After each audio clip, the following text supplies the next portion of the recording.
मैं प्रभाकर मिश्रा इंदौर से specially Shri Bhagwat Prasad Pandey sir से मिलने के लिए आया हूँ और जावा राइडर 9908 के नाम से मेरा यूट्यूब चैनल है, ब्लॉग है। तो सर मेरे प्रेरणा स्रोत हैं और सर को देख के मैं आज बहुत खुश हूँ और सर से कुछ क्वेश्चन मैं पूछना चाहता था, तो सर ने बाकायदा उन क्वेश्चन का जवाब देने के लिए ये पूरा सेशन ऑर्गेनाइज किया है। तो सर से मैं बहुत सारी चीज़ें पूछना चाहूँगा, तो शुरू करता हूँ। नमस्कार, मैं हूं सुबेदार भागवत पांडे और आप सबका स्वागत है इसमें। तो सर पहला क्वेश्चन मेरा ये है कि आपने अपने जीवन में इंस्पिरेशन जो लिया होगा इस पुलिस महकमे को ज्वाइन करने के लिए, कहीं ना कहीं से आपको इंस्पिरेशन मिला होगा कि मुझे इस पद पर यहाँ तक पहुँचना है।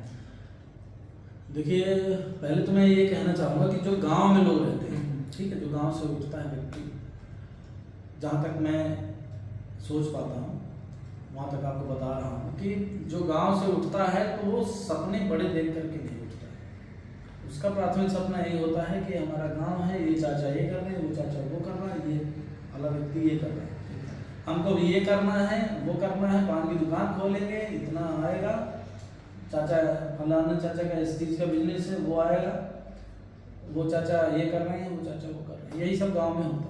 गांव में जब हम पढ़ना चालू करते हैं, आगे बढ़ना चालू करते हैं, तो लगता है कि जल्दी से जल्दी कोई नौकरी लग जाए। सही बात है, ठीक है, बिल्कुल। पढ़ाई खत्म करिए, जल्दी से कोई नौकरी लग जाए, छोटी मोटी जो भी, उसके बाद में सेटल हो जाए। ठीक है, तो चूंकि पढ़ाई में भी एवरेज रहा हूँ मैं, और गांव का जो माहौल है वो माहौल इस तरह का नहीं था, कंपटीशन उसमें नहीं था ज़्यादा, तो अपन को ये लगता था कि कोई सी भी नौकरी अगर मिल जाए सफिशिएंट होगी, पर्याप्त होगी। लेकिन कुछ दिनों बाद जब लोगों को फेल होते हुए देखा तो लगा कि नहीं, ये नौकरी सरकारी नौकरी हम लोगों के लिए नहीं बनी है। तो ऐसा कोई ड्रीम जॉब मेरा नहीं था। हालांकि जब हम कभी सतना जाते थे तो एक आध बार ऐसा लगा मुझे, जैसे सतना जाते समय सिविल लाइन से जब गुजरते थे तो वहाँ पर कुछ पुलिस के जवान होते थे, नए भर्ती के, या तो भर्ती प्रक्रियाएँ चला करती थी, तो लगा करता था कि अरे यार, ये कितने इंटेलिजेंट होंगे, कितने पढ़े लिखे लोग होंगे और हमसे बहुत अलग होंगे ये। बिल्कुल, हाँ बिल्कुल अलग होंगे, हमसे बहुत अच्छे होंगे हर तरह से, तब ये उस पोजीशन में है। यार हम लोग भर्ती भी होंगे, दौड़ भी नहीं पाएंगे इनके बराबर, पढ़ भी ना पाए शायद इनके बराबर। तो ये ऐसी चीज़ें, एक जब हमारे पास आसपास माहौल नहीं होता है किसी चीज़ का, तो हमारे अंदर उसका आइडिया नहीं आता है। जब हम देखते हैं हमारा, आपने एक बात देखी होगी, एक बहुत बढ़िया कोट मैं आपको दे रहा हूँ मैं, बिल्कुल सर, कि अगर आपको आगे बढ़ना है, हाँ, जीवन में कुछ करना है, तो जो बनना है, जो आप बनना चाहते हैं, जो बन चुका हो उसका साथ करिए। बिल्कुल सर। आपको किसी कंपटीशन की तैयारी करना है, आप सफल व्यक्ति बनना चाहते हैं, तो एक सफल व्यक्ति का साथ करिए। आप अपने से अपडेट वर्जन वाले व्यक्ति का साथ करेंगे तो आप आसानी के साथ उस सीढ़ी में चले जाते हैं। जैसी संगत वैसी रंगत। हाँ, तो गांव में मोटिवेशन नहीं मिला। जब बाहर निकले क्रिकेट वगैरह खेलने के लिए, लोगों ने कहा कि अरे यार, आपको आर्मी में जाना चाहिए, पुलिस में जाना चाहिए, बढ़िया फिजिकल भी हो। तो मैं आर्मी की तैयारी मैंने जस्ट प्रारंभ ही की थी कि फिर हो गया, ऐसी कुछ चीज़ें हैं कि पुलिस का एग्ज़ाम एक सपने की तरह होता गया और मैं भर्ती हो गया, तो पुलिस में आया, मैं सिपाही बना। हाँ सर। 2010 में मुझे लगा कि अरे यार क्या बात है, बहुत बड़ी बात है, जीवन सफल हो गया। वहाँ से ट्रेनिंग में गया। ट्रेनिंग में मैंने देखा कि सब इंस्पेक्टर की वैकेंसी आई। मैंने सेकेंड ईयर करके, बीकॉम सेकेंड ईयर करके और पढ़ाई छोड़ दी थी। मुझे लगता था कि अब जब सरकारी नौकरी तरफ जाना नहीं है, सोच है उस समय की जो भी है, आज मैं ये सोचता हूँ मुझे और अच्छे तरीके से पढ़ना था और आगे हो सकता है। देखिए, हो सकता है कि आपने पढ़ाई नहीं की, आपने बिजनेस स्टेबल कर लिया, आपका बिजनेस बहुत अच्छा चल गया, लेकिन अगर जी श्रीमान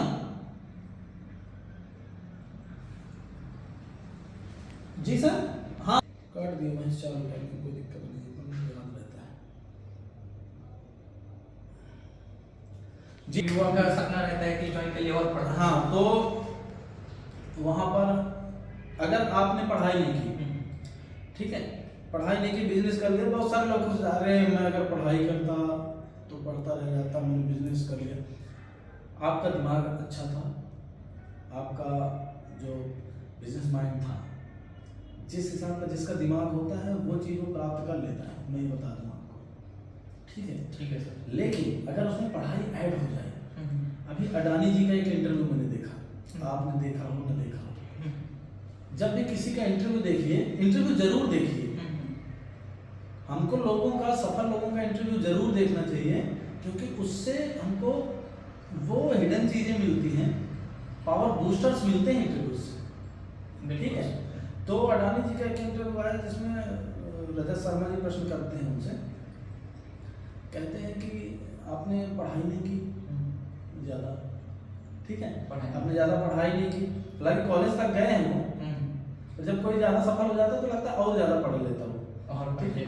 उन्होंने बताया कि मैंने कॉलेज के दौरान शायद कॉलेज ड्रॉप आउट है, तो उन्होंने बोला कि मैंने बिजनेस की राह पकड़ी में सफल हुआ, लेकिन मैं ये चीज़ महसूस करता हूँ कि अगर मैंने अपनी पढ़ाई पूरी की होती तो और जल्दी ग्रो करता हूँ, ग्रो करते, जिनसे 12 साल लग गए उनको ग्रो करने में, हो सकता है 6 साल में ग्रो करने।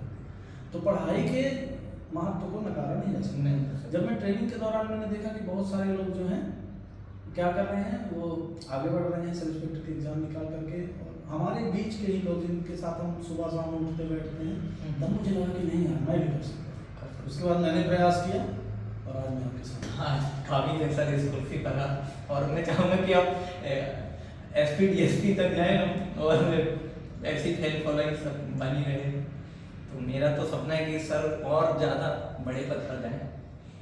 और सर जैसे दूसरा क्वेश्चन ये था कि बहुत बार मिडिल क्लास फैमिली के लड़के को ना कि मतलब अपना करियर बनाने के लिए बहुत स्ट्रगल करना पड़ता है, उसके लिए पैसे अरेंज करना, कहाँ से मांगे, परिवार के रिस्ट्रिक्शन रहती हैं, कैसे क्या होगा, तो वो दिक्कतें। देखिए मैंने एक चीज़ मैं आपको बता दूं, मैं 8वीं में था, तब से मैंने छोटे मोटे उद्दंडताएं करना प्रारंभ करके, काम करके पैसे कमाना प्रारंभ कर लिया था, ठीक है। तो मुझे लगता है कि जब कोई व्यक्ति 8वीं 10वीं में कोई बच्चा पहुंचता है तो उसको थोड़े थोड़े छोटे छोटे बिजनेसेस करना चाहिए, ठीक है। कुछ ना कुछ आप करिए और उससे अर्न करिए। आजकल तो इंटरनेट है, इंटरनेट का उपयोग लोग रील देखने में, रील देखे पढ़े दिन खत्म, देखे पढ़े दिन खत्म है, कुछ ऐसे करो कि तुम्हारा रील देखे लोग और वायरल हो। तो हाँ, तो इंटरनेट का उपयोग कर सकते हैं, बहुत सारे ब्लॉगर्स हैं, बहुत सारे वो भी कर सकते हैं, पर पार्ट टाइम करिए, मुख्य रूप से आप पढ़ाई करिए। सही बात है, क्योंकि ज्ञान लेने की जो उम्र होती है वो पूरी उम्र ज्ञान लिया जा सकता है, पर उसकी जो क्वालिटी है, अगर समय रहते आदमी 20-25 साल तक में एक प्रोफेशनल स्किल अगर डेवलप कर लेता है, जी सर, तो बहुत आगे तक वो जा सकता है। तो अपनी हॉबी है जो, हॉबी को मत छोड़िए। बिल्कुल सर। बहुत सारे लोग हॉबी को मार करके और कैरियर में आगे बढ़ते हैं, वो वहाँ टॉप में पहुँच करके आंसू बहाते हैं। पहिया होता है, कोई रथ चल रहा है, कोई गाड़ी चल रही है, उसमें सारे पहिए जरूर। सही बात है। रथ में 2 पहिए, गाड़ी में 4 पहिए, 4 पहिए, एक भी निकल जाएगा तो गाड़ी तिरछी हो जाएगी। तो आपका बैलेंस बना है, हमारा वीडियो सीरीज है ना, बैलेंस बना है ना, तो बैलेंस बना रहे। आपको कमाना भी है, खर्च भी करना। अब कमाए पड़े हो, खर्च भी नहीं कर रहे हो, सही बात है सर, तो भी बैलेंस बिगड़ रहा है। खर्च ज्यादा कर दिए, कमा ही नहीं रहे हो, तो गाड़ी बैठनी ही है, ठीक है। तो अपनी आवश्यकताओं को सीमित रखिए और दिखावे में ज़्यादा खर्च मत करिए, दिखावा मत करिए। थोड़ा बहुत आपके शौक हैं जो भी हैं उनको पूरा करिए, जिसमें आप खुश रहते हैं, वो दूसरों को दिखाने के लिए। मैं, मेरा कहने का मतलब ये है कि किसी को दिखाने के लिए कुछ पहनना, कुछ खाना और कुछ पढ़ना नहीं। आपको जो अच्छा लग रहा है, हो सकता है आपकी कोई महंगी हैबिट, आपको लग रहा है कि आपके पास आईफोन होना चाहिए, ठीक है, आपको क्या आवश्यकता है आईफोन की, आपको अच्छा लग रहा है तो लीजिए। हम आईफोन ले लें ताकि दोस्त देख के जगह तो वो आपको गरीबी की गर्त में धकेल देगा। सही बात है सर। और जैसे सर कि जीवन में रहता है कोई ना कोई कि जिसको इंस्पिरेशन मान के कि ये ऐसा व्यक्ति सफल इंसान है तो मुझे भी बनने का, कोई ना कोई एक ऐसा व्यक्ति तो रहा होगा आपकी लाइफ में, माता पिता, गुरु, कोई भी भाई बहन। माता पिता, पापा हमारे बहुत बढ़िया आदमी हैं। हाँ पापा हमारे बहुत कूल आदमी हैं। ये जो कूल व्यवहार आप देख रहे हैं, हाँ सर, ठीक है, जैसा मैं अभी आपके साथ हूँ वैसा मैं अभी 20 मिनट पहले भी था। पहले भी थे सर। बिल्कुल ऐसे ही मस्त आराम मस्ती में रहते हैं, है ना। हाँ कहीं कुछ नहीं, क्योंकि हंस बोल करके नौकरी देखिए, नौकरी को एंजॉय करिए, कोई काम है उसको एंजॉय करिए, एंजॉय करिए। आप अपना बेस्ट से बेस्ट दे पाएंगे। और हम लोगों को सर्व करते हैं, अगर मुस्कुराते हुए उनसे बात कर लेंगे तो आधा दर्द उनका वैसे भी दूर हो वैसे ही जाएगा। कम हो जाता है सर। किसी समस्या आपने देखा होगा, चालान भी कटवा लेंगे लोग और हंसते हुए सेल्फी लेके भी जाएंगे। अब उनको हम जोर से बोलें, रूडली बोलें, परेशान करें, ऐसा नहीं है। एक चीज़ और होती है, पुलिस के 2 चेहरे होते हैं जी ठीक है, हर व्यक्ति के कई चेहरे होते हैं, पर पुलिस को भी 2 तरह से काम करना पड़ता है। जी सर। दोनों चेहरे दिखते हैं, एक सॉफ्ट और एक हार्ड। हाँ तो उसमें कहा गया है कि सज्जनों के लिए पुष्प से अधिक कोमल और दुष्टों के लिए वज्र से अधिक कठोर। जब आप देखते हैं, अभी आप चर्चा कर रहे थे कुछ देर पहले कि आप जब ऐसे लोगों से मिलते हैं, सरल लोगों से मिलते हैं, गरीब लोगों से मिलते हैं, तो बिल्कुल घुल मिल करके, तो उनसे घुल मिल करके मिलते हैं। कभी कभी दुष्टों को लगता है, दुष्ट समझ गए समझिए सर। जो उद्दंड बालक हैं, उद्दंड। उनको लगता है अरे ये तो बहुत सॉफ्ट हैं, उनको बैठा भी लेते हैं, बैठो बेटा, बेटो तुम्हारा इलाज करते फिर जाना, बैठा भी लेते हैं, चालान भी काटते हैं, समझाइश भी देते हैं। कुल मिला करके चालान काटना जो है उस एक सुधारात्मक उपाय है, वो सुधारात्मक पहल है पुलिस की। नहीं, लोगों ने पहनना शुरू भी किया है सर, मैंने देखा। पहनेंगे नहीं पहनेंगे डॉक्टर आगे जाएंगे। बिल्कुल सर।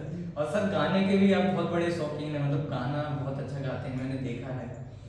एक चीज मैं और बोलूँ, मुझे बहुत सारे लोगों ने कहा, बहुत सारे म्यूजिक कंपनीज हैं 2-3, उन्होंने भी संपर्क किया, बोला कि सर आपके साथ कुछ बनाते हैं प्रोजेक्ट। मैंने कहा मत बना रहे। 2-3 गाने हमने बनाए भी हैं, यातायात में बनाया है और अपने आंचल में छुपा के माँ करके एक शहीदों के लिए बनाया है, और तन समर्पित मन समर्पित है, बहुत अच्छा गीत है वो भी, जो है उसको उन लोगों ने फिर से रिक्रिएट किया है।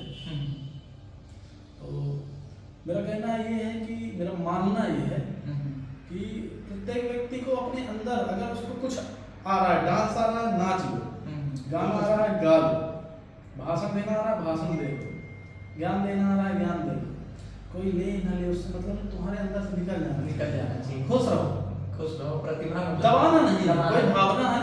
आप देखते हो कि कोई बहुत दुखी है, रोना चाहता पर रो नहीं पाता, पागल हो जाता है, उसका आंसू बहना जरूरी है। कोई हंसना चाहता है, खूब हंसना चाहता है, हंस नहीं पाता है, वो भी परेशान हो जाएगा।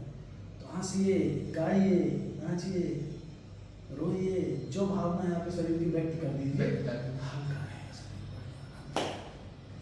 और शायरी का भी बहुत शौक है सर, मतलब आप शायरियाँ जो हैं वो भी हम याद करके नहीं रखते हैं। नहीं, एक वर्दी के ऊपर आपके सर बहुत अच्छा, हाँ वो कविता थी। हाँ, मतलब वो कविता बहुत अच्छी थी और मुझे तो बहुत स्पेशली बहुत अच्छी लगी थी सर, क्योंकि ये खाकी वर्दी सबको नहीं मिलती है, बहुत विरले और बहुत नसीब से मिलती है। बिल्कुल। तो इसका सम्मान सर अपने कविता के माध्यम से आपने किया भी था। करते हैं, हमेशा करेंगे। हमेशा करेंगे सर। बस इतना ही पूछना था सर, बाकी आप अपना आशीर्वाद दीजिए कि मैं अपने लाइफ में मतलब और आगे बढ़िए, आप भी बढ़िए, आशीर्वाद क्या भाई, ये सहयोग देंगे हम लोग। तो इतना ही कहना चाहूँगा कि जो सपने हैं उनको पूरा करने से पहले, सपनों को पूरा करने से पहले ज़रूरी है कि सपने देखे जाएं। देखिए, ठीक है, सपना देखिए और बड़ा सपना देखिए, छोटा सपना मत देखिए। बिल्कुल बड़ा सपना देखिए। हम लोग गांव में रह करके जिस पोजीशन में आज हूँ, ये मैं सोच भी नहीं सकता था कि वहाँ तक पहुँचूंगा, स्वप्न में भी नहीं सोच सकता। तो लेकिन मैं पहुँचा। तो मैं मानता हूँ कि अगर आप बहुत, जो आप बनना चाहो, बहुत बड़ा बनना चाहो, अपने फील्ड का महारथी बनना चाहो, उस फील्ड में आप घुस जाइए और आँख मूंद की मेहनत करिए। समय के साथ अपने आप को अपडेट करते रहिए। बिल्कुल सर, आप निखरते जाएंगे और आपकी चमक बिखरती जाएगी। बिल्कुल सर। ठीक है, बहुत बहुत धन्यवाद सभी का। आप सभी के लिए एक संदेश है कि जिसकी मस्ती जिंदा है उसकी हस्ती जिंदा है, वरना यूं समझ लो कि जबरदस्ती जिंदा है। स्वस्थ रहें, मस्त रहें, अच्छे कामों में व्यस्त रहें, हेलमेट लगाएं, सीट बेल्ट लगाएं, गाड़ी तेज न चलाएं, क्योंकि बढ़ रही सड़क दुर्घटनाएं। नमस्कार, जय हिंद।